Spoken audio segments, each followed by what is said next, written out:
Ano tayo mga kapit? Baka magulat ka kapag sinabi ko sa'yo na FPS ka ako.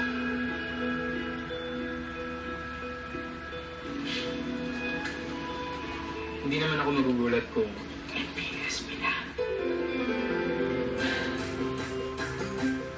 Naghintay lang ako. Waiting lang. Kasi na-traffic lang o kaya na-delay sa customs yung love life ko. bakit di mo ipikit yung mga mata mo? Bakit? Sige na, pikit mo. Tapos mag-imagine ka. Sino bang naiisip ng kasama mo? Sino ba gusto mo imagine? Ako.